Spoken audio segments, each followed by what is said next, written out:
Hi, this is Guy. Formosan termites are arguably the worst species of termites in the US and maybe the world. The reason they are so bad is because they are very fast eaters and they can do a lot of damage very quickly.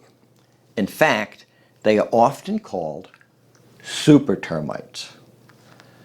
So today, I want to talk about how you can treat these guys yourself. Before we get into the treatment though, let's make sure that you actually do have Formosan termites and not just a different species that is much easier to treat. Take a look at this map. If you live outside the red and orange areas on the map, then you probably do not have Formosan termites. But keep in mind that if you live close to the line, then you probably still need to check. If you are in or close to one of these areas, then try to obtain a specimen with a red head and compare it to these photos. If it has a teardrop head, then you do have Formosan termites. Otherwise, you most likely have a species that is much easier to treat, and you can stop watching this video. Seriously, folks, how many YouTubers would be honest enough to tell you to stop watching their video? Anyway, if these are not Formosan termites, then please watch my video on how to determine termite species so that you can figure out exactly which species you are dealing with, because different species need to be treated, well, differently. If you do have Formosan termites, then folks, you need to get on this really fast because they will totally destroy your home. So, let me show you how to do that. I already mentioned that Formosan termites are aggressive eaters, but they also differ from other species of subterranean termites in that, unlike their other subterranean cousins, Formosan termites have the ability to colonize in your home. Other species of subterranean termites can only colonize in the ground. All termites require moisture to survive. Other species of subterranean termites must return to the ground fairly often to obtain that moisture. But Formosan termites have the ability to build what we call cartons in your walls that will provide them with enough moisture so that they can survive. So, they do not need to return to the ground. We're going to talk about how to get rid of these cartons in just a little bit. But first, let's talk about how to kill off the entire colony. You know, because like all subterranean termites, the main colony is still going to be under the ground. If you do not kill off that main colony, again, that is under the ground, then they are going to continue to attack your home. So dealing with that colony is going to be your first priority. So the first thing that you want to do is dig a trench around your entire home that is 6 inches wide and 6 inches deep. The easiest way to do this is with a pick. Now, you do not need to dig this trench all at once. Personally, I like to dig it in 10-foot increments. That is because you need to treat 10 feet at a time. If you dig the entire trench around your home, all at one time, then you are going to need to make some sort of barriers that you can place in the trench to section it off into 10-foot lengths.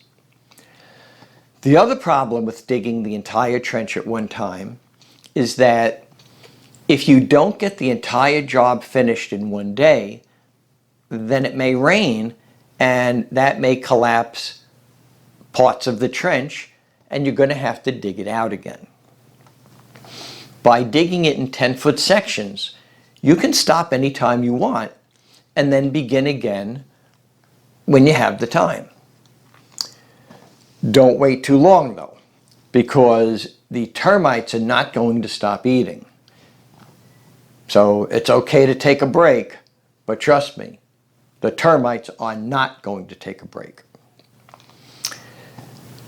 Don't forget to trench around all the concrete patios and both sides of the driveway as well. The idea is that you want to create a continuous barrier from the street around the entire building and then back to the street again. If you do it this way, then there is no need to drill any of the concrete. Now, if you would like to learn more about why this is the case, then please watch my video on how to trench for subterranean termites. That video contains a full explanation of how and why all of this works. Now that you have the trench dug, you need to treat it with a termiticide. Now, any termiticide that has fipronil as the active ingredient is going to work just fine. But the product that I like to use is Taurus SC, and I'm going to place a link in the description for you. Just mix the Taurus SC in a 5-gallon bucket. Put 4 gallons of water in the bucket and then add 3.2 ounces of the Taurus SC. Just stir it a little bit and then pour it into your 10-foot section of trench, being sure to distribute it equally along the entire trench. It is also very important to treat the backfill dirt as well.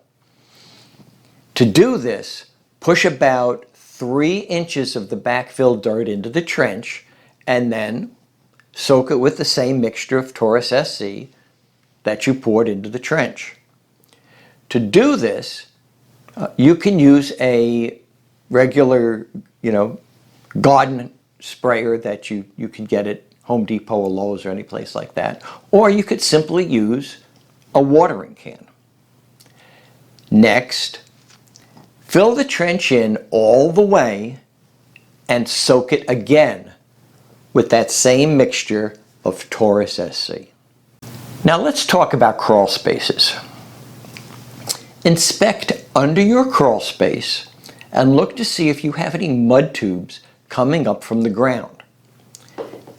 If you do, and if you have a dirt floor, then you also need to trench under the crawl space around the entire perimeter of the foundation. If your home is on piers, then you need to trench around each pier as if it was kind of like a separate foundation. If the house is too close to the ground for you to access the piers, then trench around the piers that you can access and also trench around the perimeter of the entire building as well. Regardless of how you treat, always monitor the results. Look, let's face it, when it comes to pest control, nothing is a sure thing. The treatments we do work almost all the time. But even if you get your house treated by a professional, there are times when it doesn't work. And that's because the termites may not have gotten the memo that they are supposed to act the way that we want them to. So, if you have visible mud tubes, then wait about 2 weeks after you finish trenching and scrape off about 2 inches of each mud tube down to the bare surface. If you do not see any termites in those mud tubes, then you probably killed off the entire colony. If you do see activity in those mud tubes, then wait another couple weeks and check again. Also, look to see if the termites rebuild the mud tubes. If the termites do not rebuild the mud tubes, after a couple of weeks, then most likely that colony is dead. You can always inspect damage areas as well. Just get a flathead screwdriver and dig into the damaged areas and see if there's any activity. Keep in mind that this is a slow kill process. If we were to kill the termites too fast, then they would not have time to share the termiticide with the other termites in the colony. Still, if you are seeing activity after 12 weeks, then it is reasonable to assume that your treatment may not have been successful. Should this be the case, then please contact me and I would be more than happy to go over everything that you did to see if we can figure out what went wrong.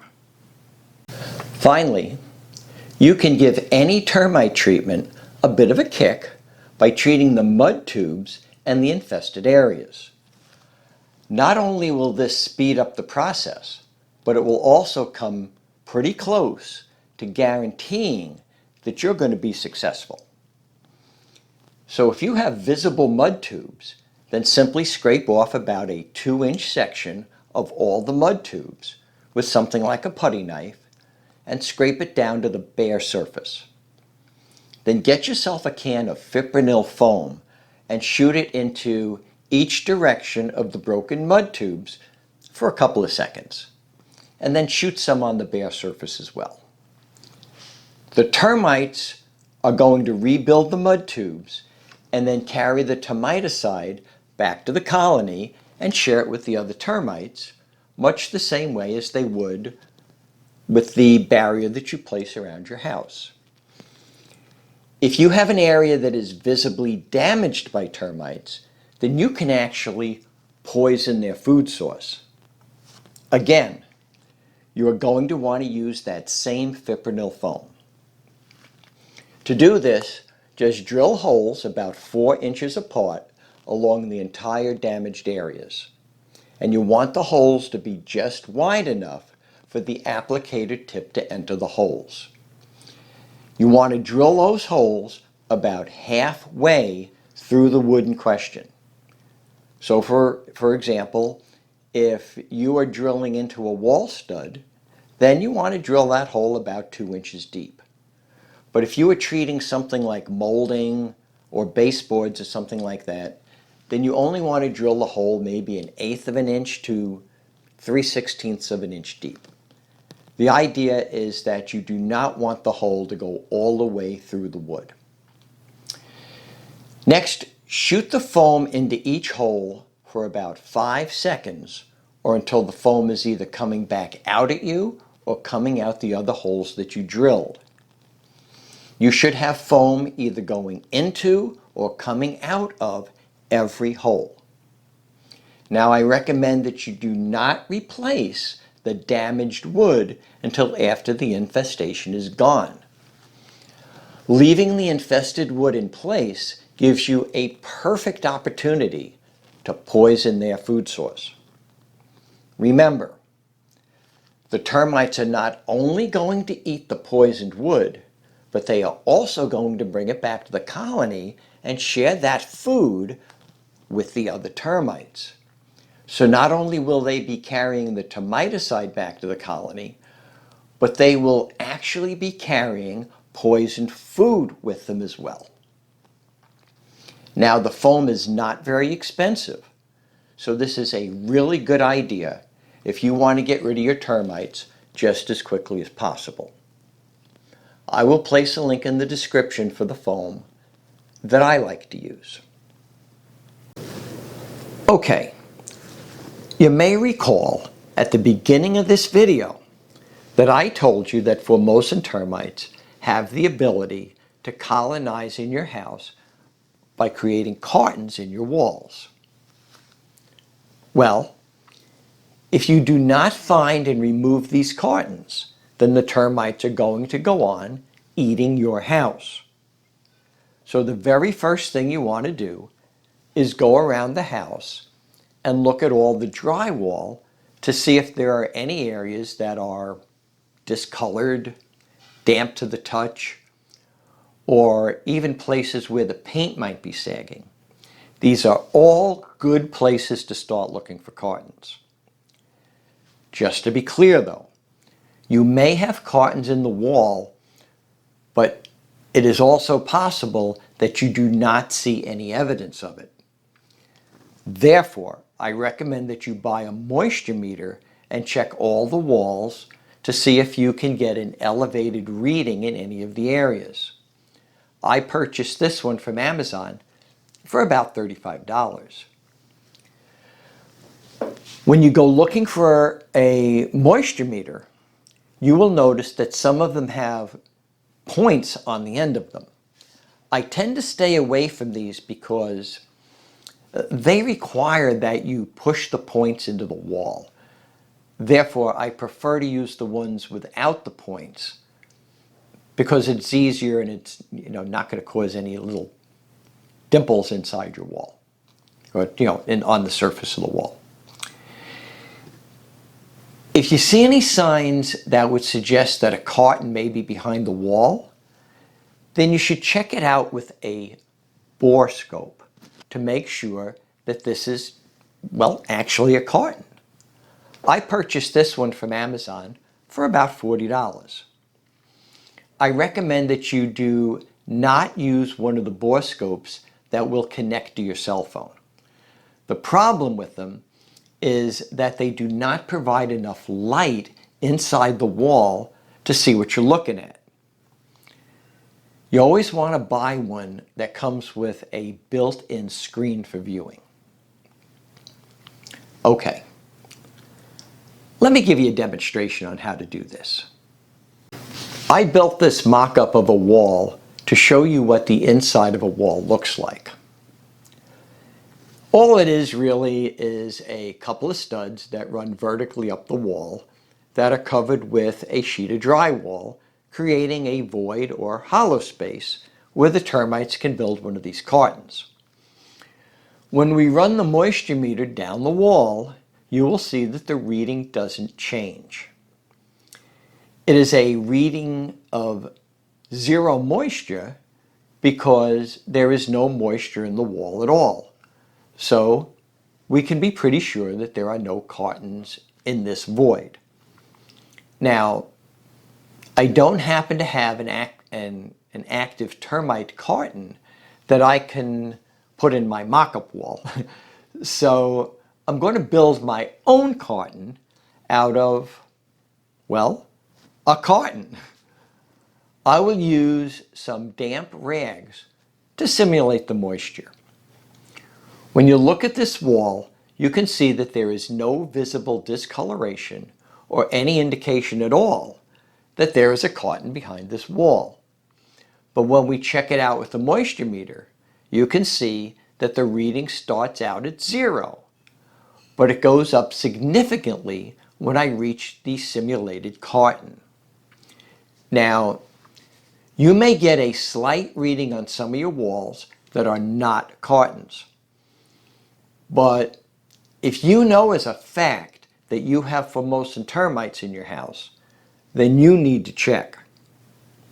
So, if you are seeing any indications that there could possibly be a carton behind the wall, such as discoloration, sagging paint, or elevated moisture content, then you need to check it out with a bore scope. Make a mark on the wall where the reading starts to go up, and then drill a hole a few inches above the suspected area. And drill the hole in a downward angle that is wide enough for the bore scope to enter. And then simply have a look. You can also drill the hole from the bottom in an upward direction, and have a look that way as well. As you can see, my borescope is seeing the carton that I made rather clearly, and you can see the drywall dust where I drilled on top of the carton. Now, here's what it looks like from inside the wall. An actual carton would look a little like this. Keep in mind that many times cartons can fill up the entire wall void, so you will have a high moisture reading sometimes up and down the entire wall, and the cartons may fill up several of these wall voids. Also, the studs between these wall voids can sometimes be almost entirely eaten away. So all of this can make it somewhat more difficult to see what's going on when you're using a borescope. Another thing that you should be aware of is that cartons may be located in the ceiling and other voids throughout the building as well. If these cartons get large enough, they can actually cause the drywall to bulge out. Now, if you locate a carton, then you need to remove the drywall and then remove the carton. If you find something that you are not sure is actually a carton, then don't take chances. You need to remove the drywall and check it out. After you remove the carton, you can simply place it in a trash bag and take it outside. Put the carton on the ground and spray it down with a mixture of Taurus SC that is mixed 0.8 ounces per gallon of water. Then just simply place it back in the trash bag, seal it off tightly, and you can dispose of it right in the trash. Another way that you can handle termite cartons is after you finish the trenching around the house, instead of searching for the cartons, if you just assume that you have them, then you can hire a pest control company to fumigate the entire building. And that's going to kill off any termites that are still existing inside the walls, the ceilings, or any place else like that. Just keep in mind, though, this is a more expensive way to go, but it is a sure thing. Now, remember, if you would like to learn more about trenching for termites, then please click on the link at the end of this video.